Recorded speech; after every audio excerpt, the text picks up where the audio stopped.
health. So thank you for Mhm. being here. Thank you so much for having me. I always see you on X, and I'm like, hey! So Yeah, this is great that we can communicate on here. yeah, it's absolutely wonderful. So just to jump right in, I know that I think many of your followers and mine would know that you originally came to the men's mental health issue from the world of feminism, and Mhm. a lot of cultural commentators on masculinity um, didn't go that way. They maybe came from the other direction. So, Mhm. what do you think the feminist framework got right in your view? And when did you start to feel like it didn't quite capture the whole picture on gender Mm. dynamics?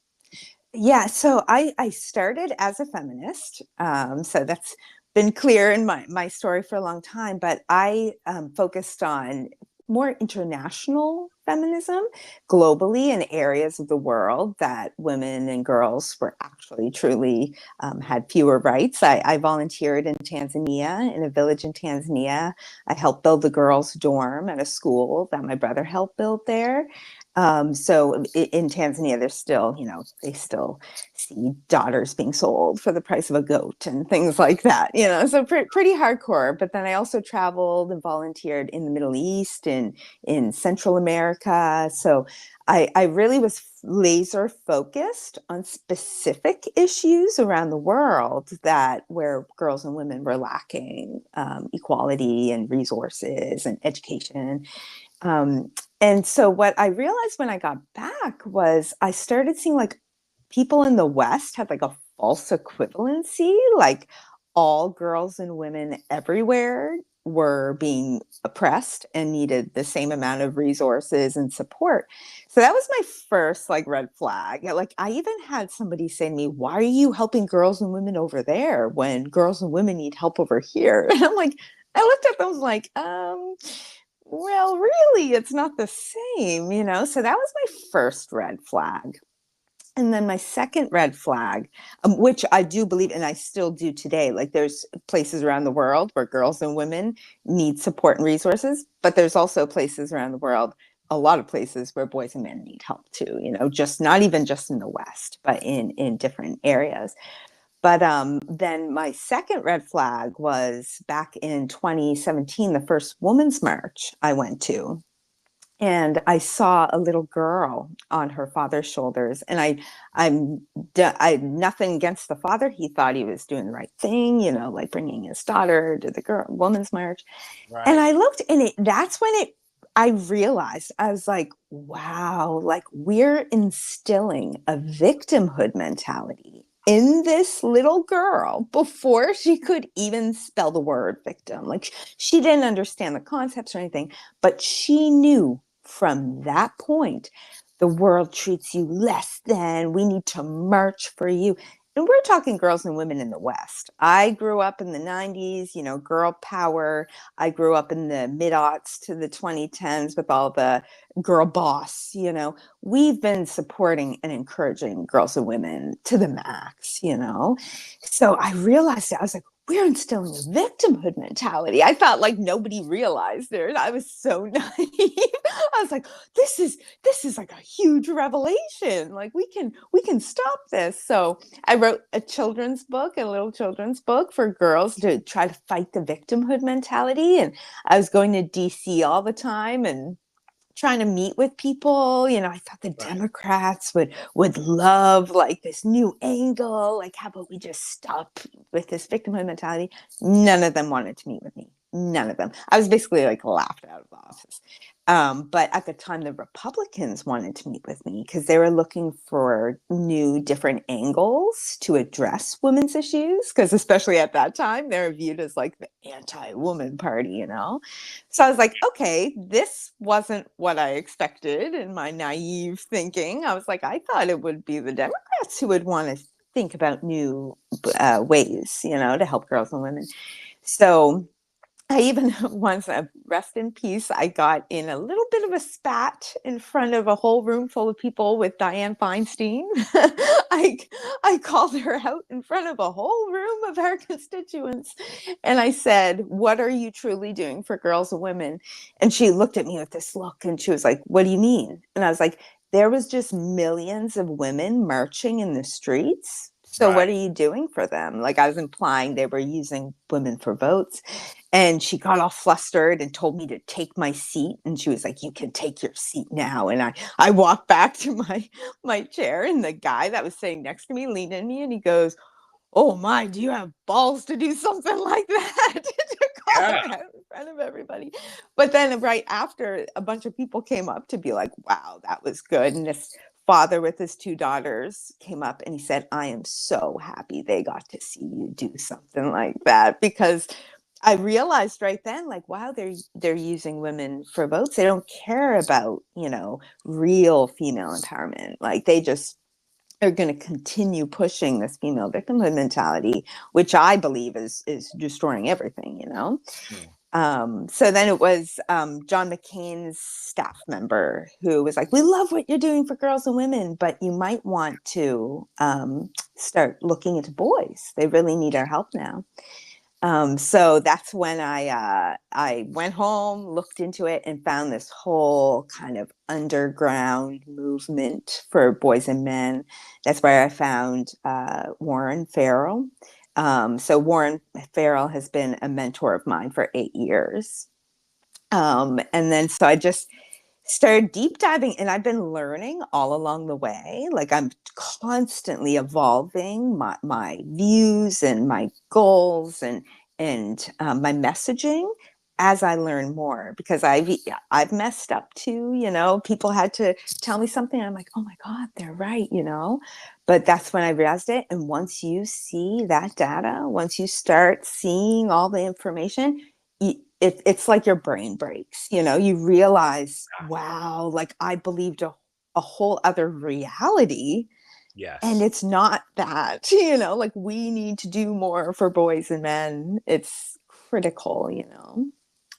You said it superbly. So much to dive into there. Yeah. I'm glad that you're able to meet Warren. I mean, how did that come about? Like, that's such a huge thing to jump into. Love it.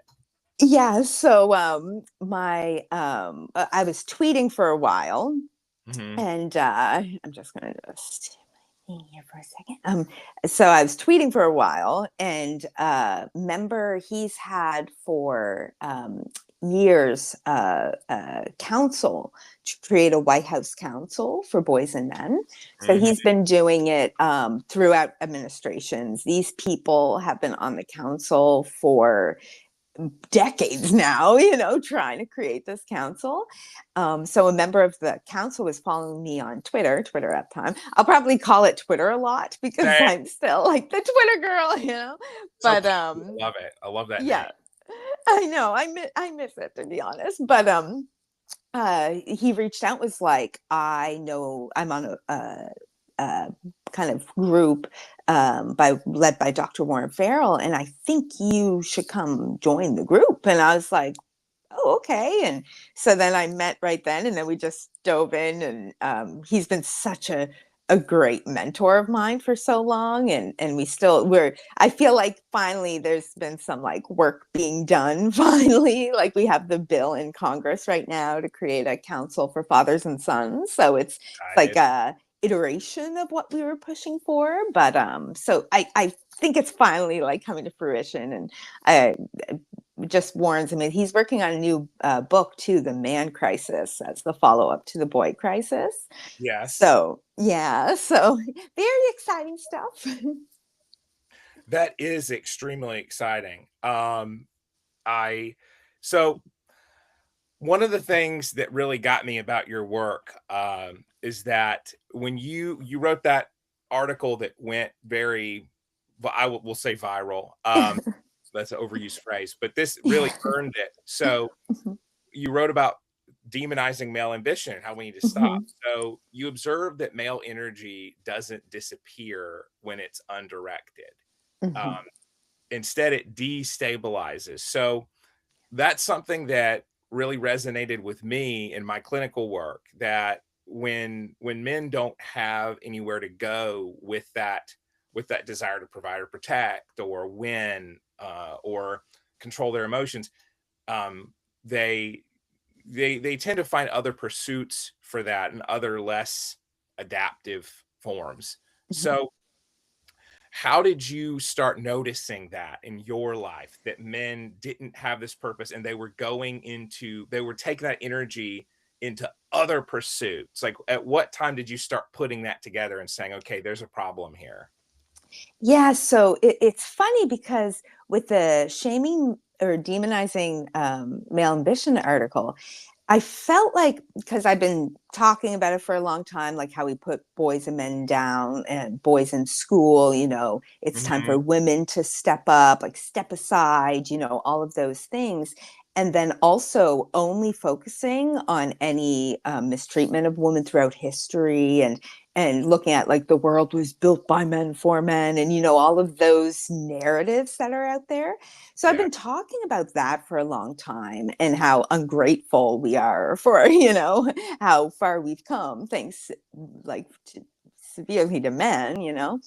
But it was a couple weeks ago where I saw an article in the Wall Street Journal, and they were talking about podcasts and the male dominated podcast space. And they were right. framing it like it was some sexist thing towards women. And they were focusing on a Maria Sharapova new podcast on ambitious women. And I read it and I was like, these men, they're shaming Joe Rogan, Theo Vaughn, all these people. They're ambitious men and they're out there making good content that people want to listen to. Why are we shaming that as sexism, And then that's when I realized like we aren't really talking, we are talking about like how men have to step aside and this and that, but we aren't really focusing on that idea that from a young age, boys in schools are being taught that their ambition is bad. Like they shouldn't Right. strive to succeed because it's a woman's turn. And so then I just did a deep dive. I pulled some quotes. I've talked about Nikola Tesla for a long time because I don't know if you've ever seen it, but he had some very, very interesting views on the relationship between men and women. And I mean, in my opinion, he was a genius, a century ahead of his time. And so even in this area, he was also on point. And he warned that if we try to like shame male ambition and make men and women exactly the same, that might actually hurt our innovation and stuff because he saw that a lot of male ambition was fueled by a desire to impress, to get women, to move their way up the social ladder. So I just did a deep dive on that. And it's interesting because you're right. Where does this ambition go? Like, if we keep shaming them, saying basically male ambition's bad and we need to make space for female ambition, where is this going? Where does this go? Is this ambition going into maybe video games? Like, are they trying to excel? I was talking to a friend yesterday, and her boyfriend plays a lot of video games, and which is fine. I support a healthy amount of video game play and stuff like that. I think it's good for bonding and male spaces and stuff like that. But there's also a level of like, if you put all your ambition and motivation and your strive to succeed into something like a video game, is Mhm. that where it's getting redirected now, like into different avenues, and it's not going towards society itself, which could Right. progress us forward? Right. So you remind me. So this is very interesting because um, I think we can look at things like sports and say, okay, sports, when done well, I don't care, swimming, soccer, football without the CTE, preferably, whatever it is, approximates that male need to burn off energy, which you've written about, like men needing recess, boys, men Hmm. need recess too, God knows, Yeah, I know, right? sessions. Um, but men have energy to burn off. So with sports, you have the fighting and winning instinct that they Mhm, can pursue. You have physical fitness and exhaustion, healthy mhm, feeling of accomplishment. And you have team bonding dynamics. So that's as mhm, close to kind of our evolutionary background and our optimal state, again, when done well and not when mhm, added all these super addictive elements because there's this concept of a super stimulus or an exaggerated artificial version of a natural stimulus. So we have we love sweetness as human beings. Okay, fruit, other naturally occurring foods, but then you have super sugar saturated foods that we've got now that are a super stimulus that kind of addicts us to this new hypercharged version of something. Video games, super gamified, competitive stimuli that don't always add to your ability to earn money, provide for partner, or climb a status hierarchy as a male, unless you're an sports person, which can be a pie in the sky thing for a lot of guys, but a lot of them aren't going to do it. It becomes a rationalization.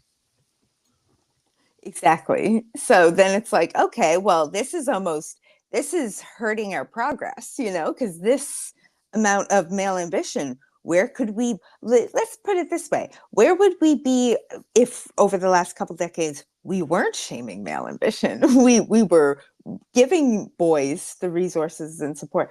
We could be living on the moon by now, but we've been suppressing it. So it might have actually really slowed us down, even though it seems like we've progressed very quickly, which we have. But I kind of think, like, how far could we have progressed if we supported male ambition and supported our boys and men, I think things could be completely different right now. So yeah, it's interesting. I think one of the problems that we have in gender relations now is it's a problem of understanding psychology. So men, this is something I've tried to get out there in the public sphere, and I'd love to hear your thoughts on it, is men aren't born confident. And so I think there's a cultural misconception that women have to be taught confidence. Boys and men are naturally born that way. It needs to be tamped down. But that maybe some males are more predisposed from their temperament and testosterone cocktail together to just go through and develop confidence at a superb level. But many aren't, especially now where you're not taught go for the gold, constantly be trying to shine and find your thing that you can bask in the sun with. I think that, but we know that with female attraction, confidence, determination, decisiveness, choosing what restaurant, all of these things are still attractive to women, and you can find it. I don't care if you're conservative or liberal, you will find women talking about why can't men get it together and lead. So men have to know when to lead, but they're not supposed to practice it. You have to practice this. I don't know if that bears out with what you've seen. Like, you're supposed to turn confidence on command as a man, but it doesn't work that way. You have to keep practicing that to get that up. Exactly. A couple months ago, I wrote a tweet about being capable and believing you're capable, and it's almost different than confidence. Like, it's a lot of people don't know what they're capable of until they're confronted with something. But something, when I just my own personal experiences and that I speak about with a lot of women, is they love a man who's capable. Like, if something goes down, they're capable of handling it. And it's like, we aren't teaching that to young men. Like, and it's pretty simple. So the tweet that I wrote was like, you can do this for yourself by just waking up every day and being like, you're capable, and almost imagining scenarios and how you would react in that scenario. I remember there's this journalist that I really liked, and his wife was pregnant and she went into labor. So they were trying to get her to the hospital, and they like got an ambulance, and it was like the baby was coming down, and he's like, okay, rolling up my sleeves, guess I gotta deliver this baby. And he's not a doctor, he's a journalist, and he did it, and he handled the whole situation. And it's like that sense of being capable, that is what like women find very attractive, and we're not teaching young men confidence or anything like that. If anything, we're teaching them the opposite. We're breaking their confidence with this illusion that they're born confident. So that to me is something like, as a cultural narrative, we need to break. Like, boys and men aren't just born confident. And then as an individual, like young men, if they feel like, oh, they don't know how to approach women and stuff like that, work on your belief of being capable. That energy that comes off of you of being capable, a little different than feeling confident, but capable. That energy will exude off of you. I feel like that energy is something that women get attracted to. That's a really great way to reframe it and to avoid the kind of cockiness and arrogance debate. Confidence, yes. Yeah, because it becomes such a tired thing of why do women like guys who are a-holes? Like, well, go look at what they're doing. It's not that's a factor. The a-hole factor is kind of what we would call in behavioral science something that is um, an intervening variable. It's a variable that is not the key one. It's confounding. It's a confounding variable because it's actually that competence and that self-assuredness, and not the Yes. after effect of that is that some men just don't care how they come across or what they do. It's an after Yeah. effect. Yeah, there's like a difference between, because confidence can easily slide into cockiness or egotistical or treating people worse because you believe you're better and stuff. But feeling like you're capable is something completely different. It's the same but different. So yeah, I think that's a good place to start. That's brilliant. So I just a simple reframe that gets rid of the baggage of another term. I'm a Mhm. huge fan of that. So Yeah. segueing from that, I think it would be good to ask you what you think. This is probably a loaded, long question, but what you think therapists should do more to improve men's mental health. We just named one thing is teach Yeah. men to be capable, but how else are we missing the mark? Or Yeah. rather, my colleagues, Mhm. 'cause I'm doing everything great. I'm just kidding. Mhm. So, yeah, And what do you yeah, think? I would even rephrase what you just said, not even teaching boys meant to be capable, but teaching boys meant to believe they're capable. Yeah, so that's the difference there, because technically everybody's capable. It's just your Yeah, belief if you are or not. And that confidence that comes from that. yeah, I always start off whenever I'm talking about mental health and stuff. I'm not a mental health professional, so these are what I've picked up on through my years of advocacy work and just my own personal experiences as well. But definitely, our mental health system is structured under a feminine model. So talking. Sharing your feelings, and it's mostly women today, and it keeps increasing of female therapists. And we seem to be almost like blaming and shaming men, like, you need to change for our mental health system, for our feminized mental health system. That's like victim blaming, like, you're the problem, so you need to change to be more like women so you can fit into our model of therapy. So I don't think we should be telling men that they have to change for our mental health system. I think we should be changing our mental health system to better support men's needs. So we shouldn't be telling them you have to, even it's like, talk more this and that. We're basically shaming them for generalized natural traits. So I think we need to give a hard look at our actual mental health system, be like, how can we make this work for more traditional male traits? So that could be reframing therapy itself as just like you sit and talk, to using different methods. We talked about this before because you specialize in EMDR. And yes, that's something that I actually, I went through EMDR myself. I had a therapist with, and we did EMDR because we needed to structure memories and a traumatic experience, accident from when I was a child. So I did EMDR. And just if you want to give a little like explanation of what EMDR is, just so people like know what it is. absolutely. So EMDR is eye movement desensitization and reprocessing, and it's a therapy that has the client bring up the memory trace, the thoughts, emotions, body sensations of a disturbing memory that you then pair with either eye movement, rapid eye movement back and forth, or tapping to stretch the memory have you think about that upsetting memory while constantly feeding in a sense of present safety that helps your brain to catch up and say, let's play the movie out to the end. You know, for us millennials, play the VHS tape to the end, or for the Zoomers, play the MP3 or the YouTube video to the end, be done with it, right? Integrate it as past format, semantic memory, rather than this intrusive episodic memory. Yes. Great explanation of it from My a mental practice. health professional. It's my But thing.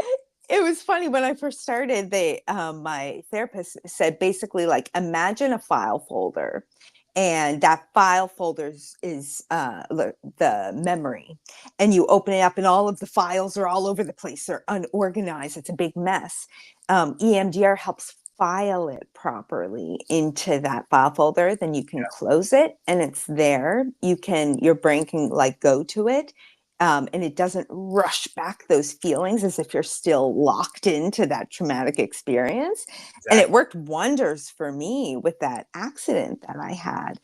And then when you heal those things, it helps you move forward in all aspects of your life. So I believe EMDR therapy for men should be promoted up the yin yang, like that, because you don't have to talk, you don't have to share your feelings. Basically, it's okay, this thing is what's bothering me, and then it's all like logical, it's scientific with the eyes and everything like that.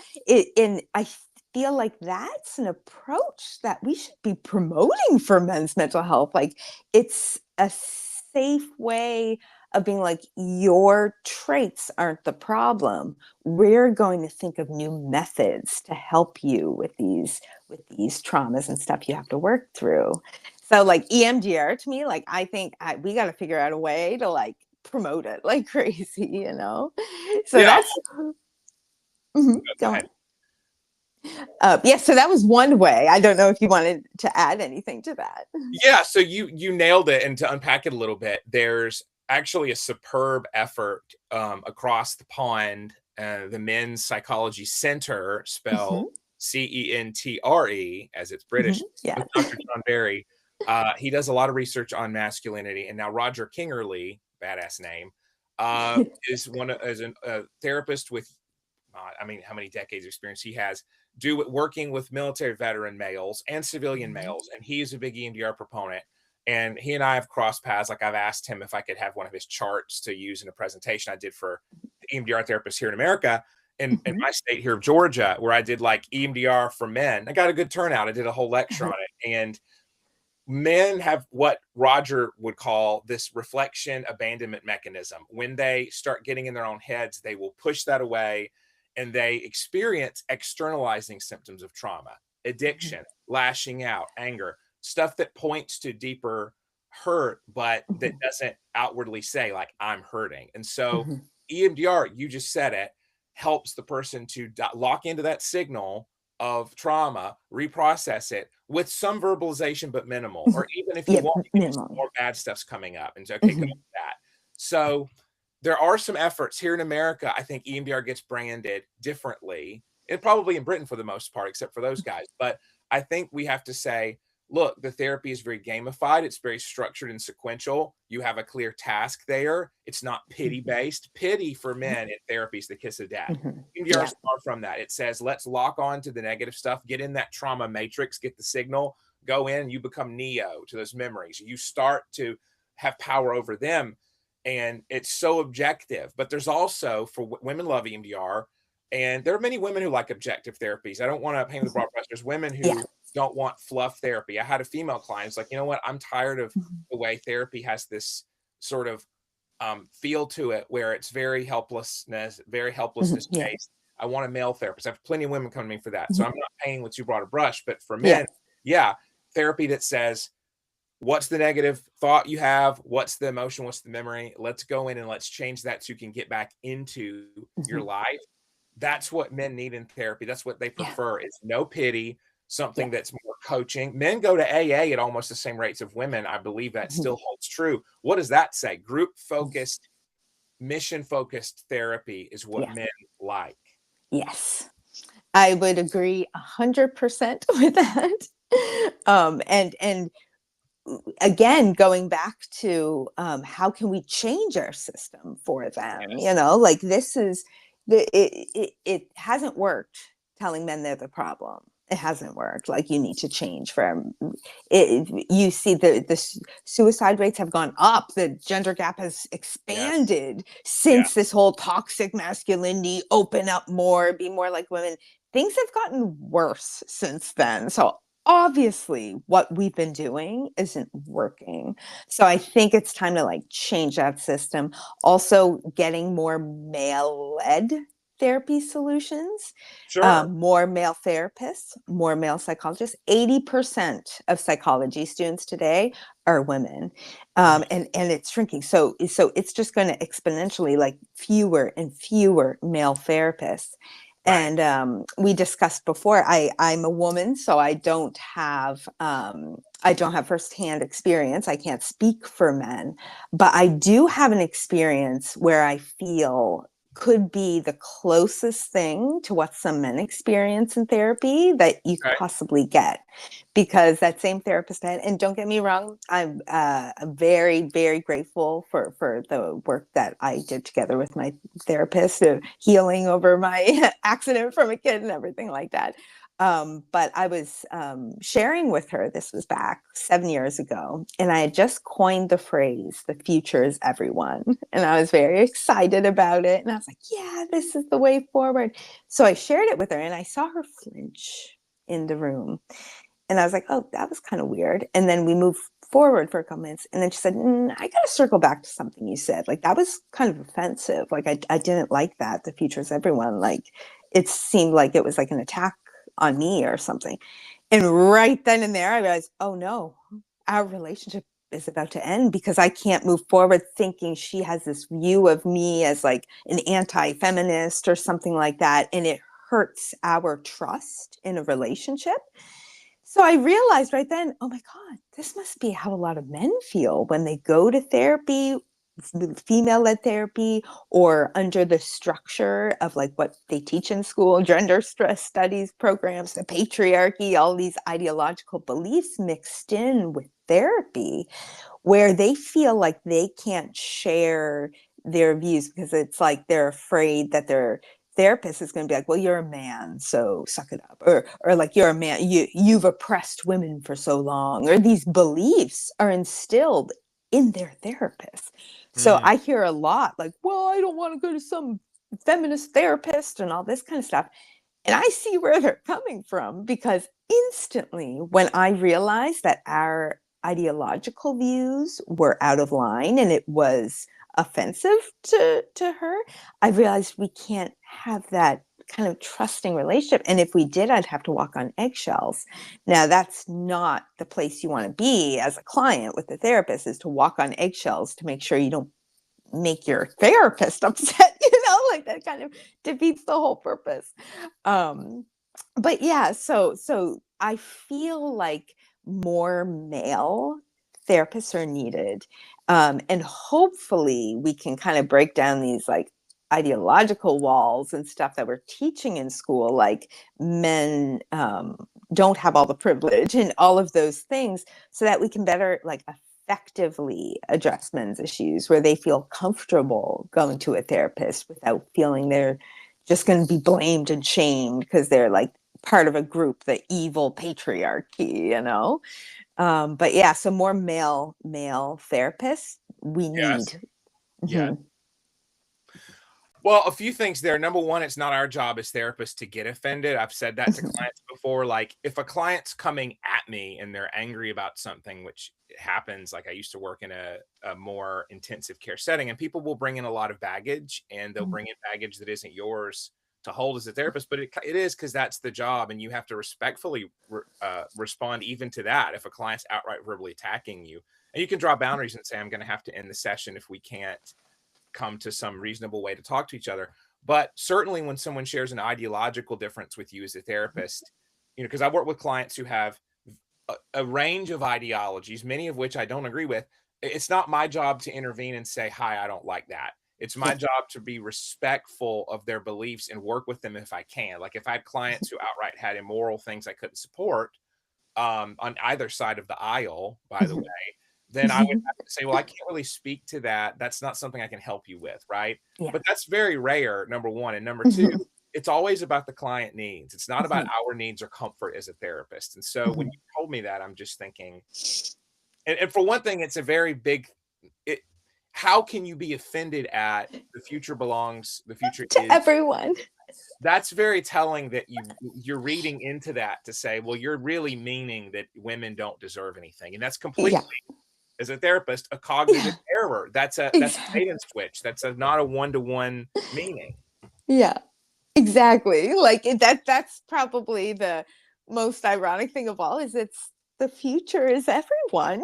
Who could go against something like that? It kind of exposes what's wrong today. Like if you get offended by Mhm. the future is everyone, Yes. then there's something wrong with what's going on today, Yeah. because no matter what, the future should be viewed as everyone. And I would be more concerned with the damage that the future is female has done over the past few decades on boys and men, like where's their place in the world. I always think about like a 5-year-old boy walking and seeing the future is everyone, or the future is female mugs and Target, you know what I Yeah. mean? Like, what does that do to a 5-year-old boy? Oh, well, I guess I have no future. I wrote out a tweet before. And I was like, I saw like somebody wearing a shirt that said the future is male, and like what would happen if a little girl saw that, and blah, blah, blah. I was like, oh, wait, never mind. It said the future is female. Carry on, like, because it's like if you imagined a little girl seeing the future is male over calendars and t-shirts and mugs, you would be like, wow, that's bad. We should not be, little girls should not see something like that. But then everybody's like, oh well, when it comes to boys, the hypocrisy drives me crazy, and how people can't see that, especially the same people who argue how dangerous language is, like they feel like manhole is, that could make little girls think they can't be going into a manhole, so it has to be like a people hole or human hole or whatever. And it's like, come on, like that to them is a big, oh no, like danger zone. But the future is female, and then the new one that's coming out, I don't know if you saw this, because I feel like people are really catching on, like the future is female has gotten a lot of hate. Yeah. So the UN and stuff has been putting out girls are our future, so they changed it a little bit, but to like Okay. update the message. And it's the same message. It's like, so little boys aren't our future. Like, what are you trying to say here? I thought it was for everyone, Yeah. equality. I mean, so I think again, the view and intrinsic. I think there's two big myths that are in the culture now because I've been watching this for about the past 10 years.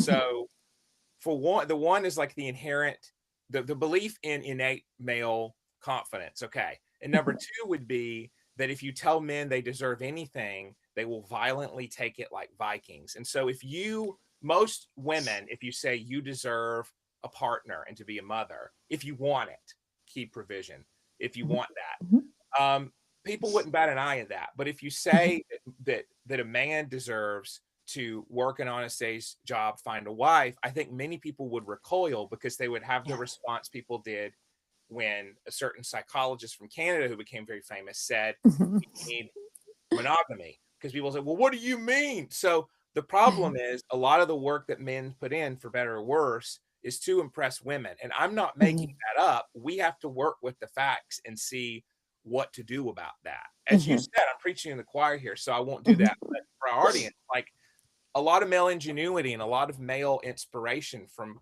poetry in the ancient days to technology in the current days is very based on status and acclaim, and that's what's rewarded. And so we know a lot of women statistics. Again, I'm not leaning on this. I didn't invent. Women usually prefer a man who makes more than them. I didn't forge that. Go look at the data. Anybody who doesn't believe it. So I how do wrote that. I don't know if you saw like one of my last Substack pieces on expectations for thee, but not for me. About it, research shows that as we've shamed and blamed men to change their expectations for women for decades, research shows that women still, they hold on to a lot of those traditional expectations for men, but we don't shame and blame them. That's a woman who knows her worth. Like, that's how we frame it, you know, like, well, if she wants somebody who's has more education than her and is more successful, that's just her knowing her worth. So da da da. But then you say young men, like younger men, are traveling overseas to meet somebody because they don't like the way women are in the West, and they're reaffirming horrible gender norms. That's bad. That's bad for bro. society. Yeah, the passport bro. Yeah, so I wrote that in expectations article. The Economist, they did an article and a podcast on this, and they were basically saying, like, this is bad. Men are bad. They should not be doing this because they're reinforcing traditional gender roles. And it's like, when are you going to do an article and podcast on how research shows the more educated and professionally successful a woman is, the more she desires someone who has more education and makes more money than her? You know, when are you going to call that out? You know, so there's definitely this like mismatch of expectations that people aren't holding women accountable for. You know? So that's what okay, anytime you have a mismatch in your belief system or your beliefs in your actions, that cognitive dissonance, you're not going to do that well. Whether you're in one organism, like someone who denies that their trauma is impacting them, but that childhood self state, those memories of child abuse come up and freeze you in place or cause you to be angry at family. You have to address that. You have to look at, what am I saying about how I feel and am living, and how am I actually functioning? That's on an individual level. On a societal level, what do we say about each gender that is practical and doable, and how does it relate, like a programming language, to the other? How do all the terms relate? If you don't have a relation to them and there's conflicts, it's conflictual or contradictory, the program won't run. So that's as PC and non-offensive as I think we can explain it. Is if you have expectations that one gender needs to do something, men need to be ambitious when it's time to get married and provide, but another expectation that until that point they need to not be ambitious, that's confliction. That's what men are hearing. They're hearing, once you hit about 20, make $1 million, but until shut up. So yeah, step aside. That's why I keep saying we've been telling men to open up and shut up at the same time. And we've been telling men to step up and step aside at the same time. Right. Like, no wonder why they're so confused, young men. I'm confused. Like, how do they do both of those things at the same time?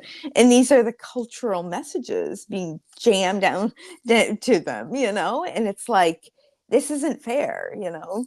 It's One thing I would say about that, you're completely right, is I think, and now let's get a little controversial, because I'm going to say something. Hopefully I get some hate tweets for this. Just never say never. Hate posts. Sorry, where are my manners? Hate. I don't know.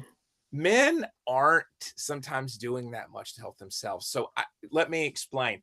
Men need to learn that socialization is not just to get a date. You got to build up your male friendships, because up until the mid 20th century, even beyond maybe the late 20th century, dudes hung out with each other. They just did. Watch the Flintstones, watch the Honeymooners, watch something from before the year 2000. Men had same-sex friendships. That's gone the way of the dodo. I don't know why. Well, I do know why. There's sort of this view now that takes away from the family. If you see men's Bible studies, a lot of them start at 7 a.m. Women's Bible studies run anywhere from morning to evening. So you have a sort of moratorium on male spaces where they can have that friendship, where if they have a breakup, they're not basically they have a safety net. Yeah, they do. So men have to advocate for that and build that. They just have to do that, and they have to stop. Men will do anything to earn a chance to be with women, and that's not necessarily selfless. A lot of it is lust driven, and so what they do is they think, saying, "Oh yeah, whatever you say," and they think being pliable is the way to do that, and so you end up with men who are constitutionally emotionally weak. I'm sorry, who they will do anything to get female attention, and that leads to the kind of outcomes of, oh well, I'm not going to say anything about my needs because that's going to interfere with my. So I think that's the perverted version of a sacrifice instinct. Men have a beautiful instinct to lay their lives aside and to provide, but when that gets twisted, it becomes kind of the simp mentality. It becomes the, I don't care about men, even other men, younger men. I don't care about the next male generation. I care about getting mine. And I see that a lot. Mhm. Women Yeah. often have a stronger sisterhood urge. And Mhm. it wasn't always this way. It's what drives me wild is I don't think society could have gotten where we are if men, and did you see that viral tweet about like male supervisors taking on females in their 20s as their proteges and not helping Mhm. other men? Yeah. That I don't Yeah. think that's always how it was. I really don't. I think Exactly. it's just Yeah. me. I wondered your thoughts on that. I know I'm kind of going off here, but Yeah, definitely. And something I always say too, I get accused a lot of pushing a male victimhood mentality, okay. which I hate. Of course, I don't. I'm calling out the hypocrisies. I'm calling out the issues. I'm calling out the problems. I began this by fighting the female victimhood mentality.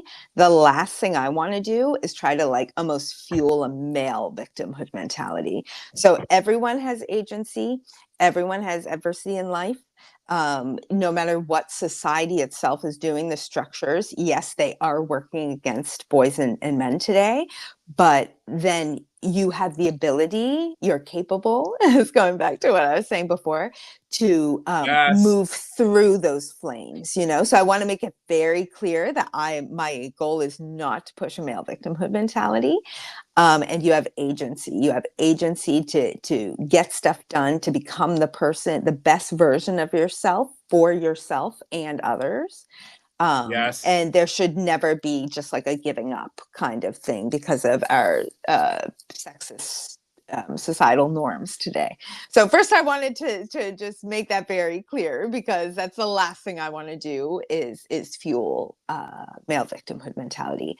Um, but definitely I see like there's areas where men, you know, can take agency. Friend groups is so important to me. Like the lack of the appreciation of male only spaces, they've basically disappeared. I Yeah. posted a couple months ago a chart. I should probably dig that one out again. I think I'm going to do one of my next articles on this because it shows that liberal women are the least likely to say that male only spaces are a positive thing for society.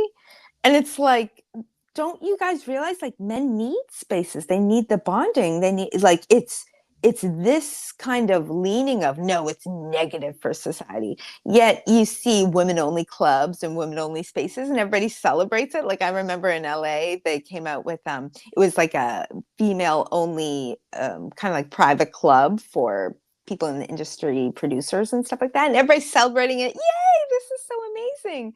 But it's like, but you literally abolished all of the male only spaces saying women had to join, you know, like if they had to be allowed to join. So it's like, well, we as a society need to recognize that male only spaces are a positive thing for society. Like, I think people just think it's like all, oh, if men get together, it's all dark and they're bad and stuff. It's like, no, we need more things like male sheds, you know, the male sheds over in the UK. It's like, but they're trying to bombard them with women now, saying that they shouldn't be excluded. It's like, just let men have their spaces and their time together, their bonding.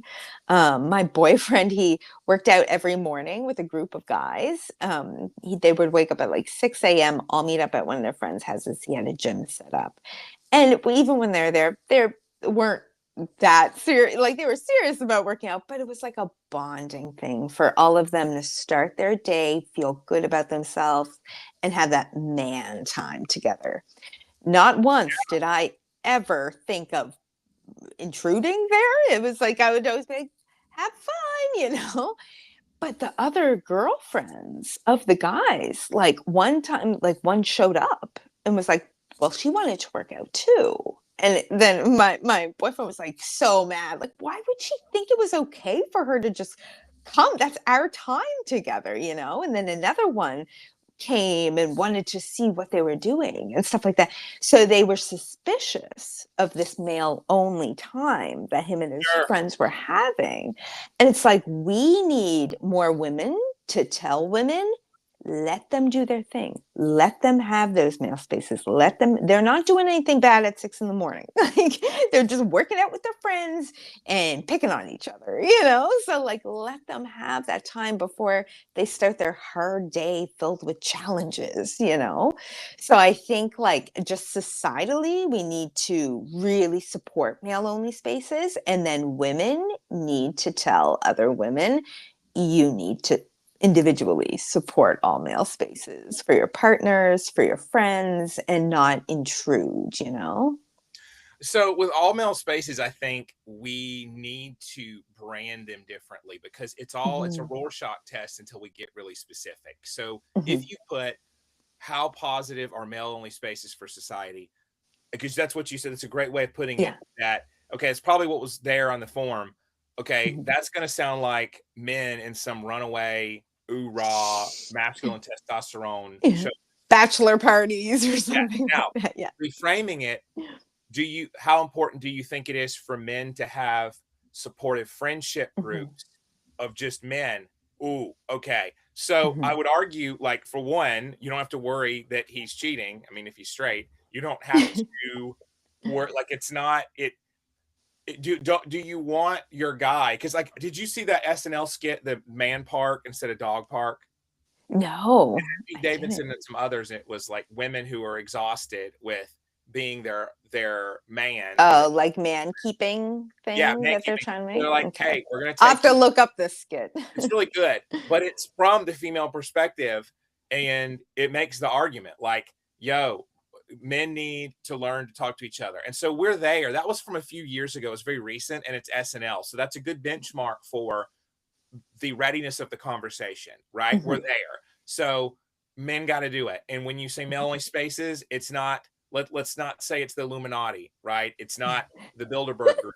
We're talking about dudes meeting for bowling or to get their Yeah. pump on at the gym. Yes. Yeah. So that's what Yeah. we have to have, and it's not healthy for anyone to have a problem with that. Now girls nights, I'm in favor of women having that. Now I know some guys, especially manosphere, are going to say that's always cheating with 5 men. Hey, listen, not, I don't know what girl, I mean, if it's at the club every time, I don't know, man, but I think everybody needs a time to reset and to Hmm. rebuild their positive, um, gender specific, Yeah. friend groups, and Support system. yeah, Yeah. support system 100%.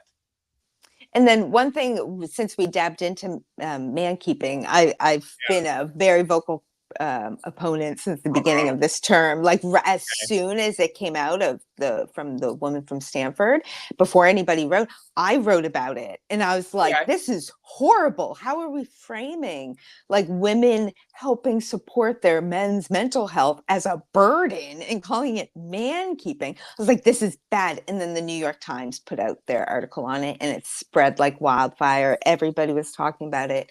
We can talk about what's going on, like, and that this is a lot, but as somebody who's experienced two different relationships where I did have to do what they would call man keeping, even though I view it as a loving thing that women can Sure. do in relationships, like I think it's a good thing. And if anything, I believe what we should be doing is providing women with more information and more support on how they can support their partner in a very loving, compassionate way, not calling it a burden, because I know that myself. I wish I had more resources because I'm not a trained therapist or anything. So, like, for example, an ex-boyfriend of mine, he was an alcoholic, and he had addiction issues, and Okay. I didn't quite understand. Like, I didn't understand at the time that it was masking, like he was self-medicating, and Right. so I tried to get him a nutritionist, thinking, oh, well, it's more of a health thing. So he did go see the nutritionist and he did well, but then he felt that there's a lot there, you know? He unfortunately, a few years ago, passed away in an actual very horrific accident. So I feel like today Oh, that's one of the things that drives me, because I feel like if I had more awareness of how men deal with things, I might have been able to get him the help he truly needed back then. You know what I mean? So, and I mean, it's not my fault. I'm not saying that at all. Like, we had broken up at the time, but we were still very close friends.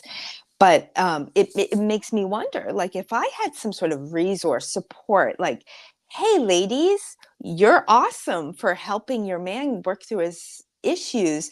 Here's resources for you to know what to do, know what to say. If I knew that addiction issues was mostly self-medicating and stuff like that, then I would have probably directed him somewhere other than a nutritionist. You know what I mean? But then I Sure. have another boyfriend, and when you're trying to figure out what to do, what to say, what to Mhm. support, what not to say, those things, there's no place for women to go to look that up. So, how about we take the energy that we're putting into coming up with terms like man keeping and saying it's a burden on women? How about we put that energy into creating something to help women help their men? You know what I mean? I It's a know great I would way have to put it. benefited from it. So, Wow. Yes, absolutely. I mean, so I think that so I'm big into cinema therapy and film therapy, and so mhm, there's a movie called The Northman that came out a few years ago by that director Eggers. It's very mhm, good. Yeah, 2022 it came out. It was extremely well done. Yeah, Robert Eggers. He's the guy that also did Nosferatu. So another gender relations movie. But mhm, with the Northman, there's a disenfranchised Viking prince, and he goes on a mission to avenge his father, and he meets a female character who provides tactical wisdom, and her sorceress abilities, which could be metaphorically construed as feminine abilities, to mhm, augment his masculine abilities. They make a pact, they respect each other, they feed off of each other's strengths because she wants to escape this abusive tribe. He wants to defeat it to reclaim his father's mantle. It's a beautiful commingling of the uh-huh, masculine and feminine with uh-huh. respect for both. So I Yeah. think, I mean, it's a little gory and it's kind of on the horror suspense side. So your Mhm. mileage may I'll have vary. to watch it. I'll have to watch it. It sounds right up my alley. So. Oh man, horror movies as metaphor for trauma, huge benefit if you can stomach it. I mean, there's a lot of wisdom Mhm. in that for people. But like I think to that, I think, okay, he was this haggard, and of course for the ladies, for the eye candy, Alexander Skarsgård, who Eric in True Blood. Yes, I know that. Yes. Um, I met him once before how did that happen? That's kind of in a cool. grocery store. Okay, that's Oh, amazing. So basically, though, it's a beautiful tale of how the masculine and femininity can get along, and that doesn't mean that we don't have cases where women need to be breadwinner and men are stay-at-home husbands, or that women always have to be stay-at-home. Doesn't mean that at all. It means what is it? You made me think of it just because she was able to see his trauma, hear his trauma, see him, work alongside him, not pity, but collaboration. yeah, So I not feel like a victim because they had different strengths. Like, exactly. yeah. Exactly. So that's so important to recognize. It doesn't mean I love your quote, like male success is not female failure. That's a Yeah. fallacy to think otherwise. And so Hmm. with male addiction masking trauma very often, we just have to, as therapists, I will pick up that mantle and say, we need to be giving better wisdom on that. We need to be telling people that the men in their lives, if they're withdrawing from life and being angry and hard to reach, there might be reasons for that. And that we therapists, look, we need to be better marketers and PR people because I'm sorry, that's part of the job now. We can't just rest on our laurels. You got to be able to explain this stuff in a way that Hmm. reaches men. We just have to. Well, That's I all. think what you're doing is great, like having podcasts, having people on talking, brainstorming, Yeah, like we need to be brainstorming right now. We just literally within this hour, we just listed a bunch of different ways that we could support men's mental health, a bunch of ways we could support women supporting men's mental health. And why don't we have more of these conversations out there? I don't get it, you know? So good for you. Good for you for doing these podcasts. Well, I think we have to keep it entertaining. I mean, to read, Mhm. you have to package it a certain way. And so lots of humor, that's one of my coping skills. Mhm. Lots of making it understandable to people, because sometimes therapists are like the professors who they don't know how to teach. They need to teach it to where people are. Use terms that avoid jargon, use Mhm. metaphor, right? With EMDR, explain it in ways that make sense to people. So Yeah. I think that's where the messaging gets lost. And again, calling out men, some men, understandably, are so annoyed. And I mean, understandably and not, I think bitterness, whoever you are out there, is not something to embrace, because you close off, Mhm. that men close off and self-harm Yeah. instead of accepting help. And we can't do Mhm. that. So the men who say Yeah. therapy is all bad. Well, what if I told you therapy helps you get over your approach anxiety and your inferiority so that you can Mhm. talk to women? What if I told you EMDR help with that? What if you opened your mind and listened to what desensitizing your trauma actually can do Mhm. for you, not to Yeah. die to yourself as, Yeah. and become a doormat. But Yeah. that's what they have in their mind, is that's false Yes. perception of therapy. So we're Yeah. not reaching the people in the man who love the manosphere, Mhm. because they think therapy is a psyop to make them have less success with Yeah. women. And for some, Yeah. hey, guess what? And It to might weaken them. Yeah. be right. And it's not, it's to make you stronger. It's to heal from, it doesn't matter who you are. We all have traumas from childhood. It's just human nature. You can restructure that and be a confident, capable person who Yes. really that can help you succeed in the world. So I think there's a lot that needs to be done with just reframing what therapy for men is, you know? I am on it, and I know some others are. Mhm. Okay, so great segue here. You rightfully said all that we talked about in the hour. It's very rich. I mean, we're both mile a minute here. I love it. Very Yeah. rich. So, um, to cap it off, what are you working on now? What do you want to leave our audiences with? If you could share, if there's anything about gender relations or men's needs or intervention or projects coming up, please feel free to Mhm. take the stage and let us know. Well, one of my biggest things right now is we actually have a bill to create a federal office for men's health. It's in Congress right now, so we're pushing it. Like, and there's so many different organizations, health organizations, are backing it up and supporting it. So the AMA, everybody. So it's looking good.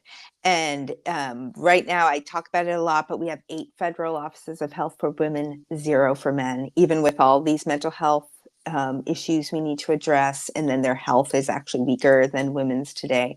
So we need a federal office of men's health. Like, I know a lot of people, because I get a lot of people from one side saying, no more government, this and that.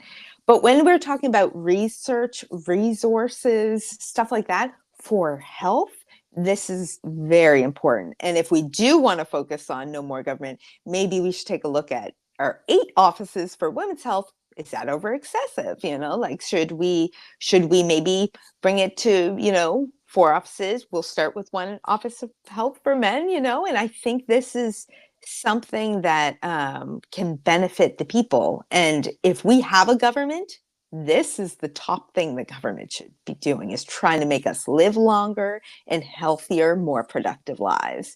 So definitely this bill that's in Congress right now, I'm working on an article right now on it, and we're just promoting it. Very, very exciting stuff. So that's something I'm working on right now. And then I'm also getting out into the public a little bit more. I think it's important. I kind of hid behind a curtain for a long time, but I think it's important for more women to see women out there speaking about this. And I feel like ever since I did kind of step from behind the curtain a little bit and open up more to who I am, it has been taking off, and more women are coming to me saying, I agree with you. I've been repeating what you said to my hairdresser, stuff like that. So I think it's important. So you'll probably be seeing me on more podcasts and stuff like that. And let me know if you think I'm wrong about something, if I could fix something, change my views on something. Let me know. I read my comments, and I don't get defensive. Like, I've grown from, probably my best growth has been from the negative comments where they were right. So definitely, as I'm getting out there trying to do my best to spread the message. Yeah. So let me know what you think, how it should go out there as it grows. So that's what I'm up to right now. Well, thank you. This is amazing. We'll have to do it again. I mean, it's just Yes. so much room to continue the conversation. Thank you Yes. so much. Thank you.